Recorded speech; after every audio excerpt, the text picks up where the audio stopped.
Okay, so let me get this out of the way.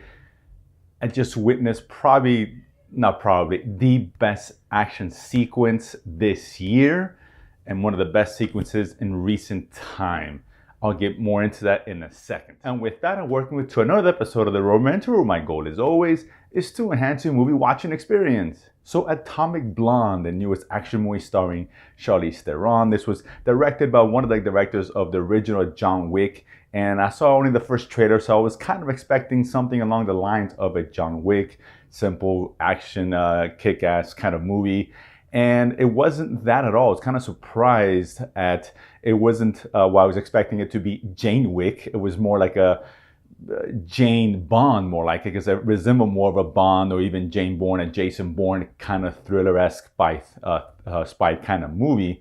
So I was pleasantly surprised about that. So this movie actually takes place back in 1989, where amidst the bringing down of the Berlin Wall, separating East and West Berlin, the fall of communism back in the 80s, for you guys old enough to actually remember that, which surprised me. I thought this movie took place in modern day, but it doesn't. We have Charlize Theron, who is, of course, a secret spy, secret agent, MI6. And she gets recruited in to try to recover this microfilm, which is stolen, which holds, I guess, the identities of all these spies out there working, including double agents and whatnot. It's something we've seen before. It's not new. We saw this in the very first Mission Impossible. And she gets sent in to not only find out to recover this list, but to find out who is a double agent out there working both sides. And she meets up with James McAvoy, who we know from Split and from Professor X and the recent X-Men movies. And he plays, I guess she is her point of contact here, and then try to work together to ascertain the whereabouts of this list. Now, besides Theron, who's great, and she's great in this movie, she kicks ass. We saw that in Mad Max Fury Road. She did action movies in Aeon Flux, which is a horror movie, but she was good in it. She knows how to present herself in the physicality role that she needs to be in here, and she's top notch. She's a badass, no doubt about it. In an era we're seeing a lot of women kick ass, whether it be in Star Wars, and we've seen Wonder Woman recently. She's right up there with them, no doubt about it. Now, I really enjoyed this movie. It's a couple of things that fall short on, which I'll touch base a little bit later as far as why it wasn't one of the great action films in the last 5-10 years. This movie definitely had the potential to it, but there's a lot good going on here, particularly the direction. This guy, the director, John Wick, obviously, he brings some of the same style he does in this movie. Another thing he does is incorporate the music. This takes in the 80s, so it's a lot of 80s tunes here, very recognizable, and he uses them in some of his action scenes in a very, very, very unorthodox choices, and uses some of this music, which is great. If you're an 80s fan, you're gonna absolutely love what they play on there. But of course, the action is top notch. With the action sequences in here, they're very well filmed, very well directed. You can actually see what's going on. There's no quick edits, quick cuts. You feel the punches, you know what's happening, you see the action going on screen, not wondering what the hell is going on, who's doing what to whom. But particularly, I'll get to that scene, the stairway scene. This is a scene that's going to have people talking for years. This scene was a masterpiece in terms of action. It was this one particular scene towards the third act. I did not see this coming, and it's great because it's brutal. He even cuts the music out, so it's just you and focusing on the action, which is fantastic. Well choreographed, well shot. But the most impressive part in a scene, which it felt like it was 10 minutes long, it could have been 5 minutes, of course, but it was so good, so engaging, and it leads into the stairway into a driving scene at the end of it.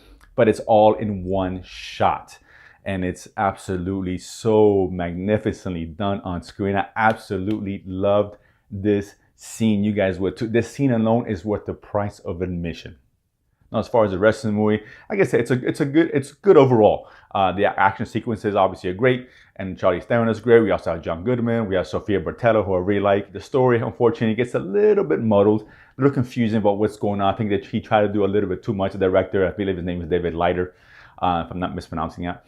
Tried to do a little bit too much. Could have kept it simple like we did at John Wick. But a couple of problems that the movie has, which prevented it from really reaching the next level in terms of action movies. And a couple of things, besides the story being a little bit convoluted. And the biggest thing is that you don't really get invested in Charlize Theron's character. She's great and she kicks ass, and you root for her just for that reason. But for example, some movies like John Wick, you kind of care about John Wick and what he was about, and obviously you understood he lost the wife, lost the dog, really made you care about him. You really wanted to see him kick ass. In this one, it's like I said, it's kind of a shallow, empty movie. So it's giving you all the stuff on the screen, all this story and all this espionage thing going on, which you can't really get too much into because it is a little bit convoluted. But unfortunately, you just don't care about her that much. There's nothing for her to latch onto. She's not relatable, which is kind of a shame. And again, it could have really heightened those action sequences even more than they already were. However, all that withstanding, this is a really good action flick, very enjoyable. Again, the stairwell scene is worth the price of admission alone. Trust me, if you're an action fan, this is a must watch. It's a really fun, it's a good entertaining movie despite some of its problems that it had. Definitely check it out. Atomic Blonde. You guys are going to watch it. Comment below. Let me know what you thought. Of course, if you haven't done so already, subscribe below and feed money to go to the movies and talk about it afterwards. And of course, don't forget to check myself out, my co-host Chewy and the Man Beast as we dig a little bit about movies, TV, and have some fun along the way. You can catch us on iTunes, Pocket Casts, Pocket Bean, etc., etc. So either way, I'll see you guys next time.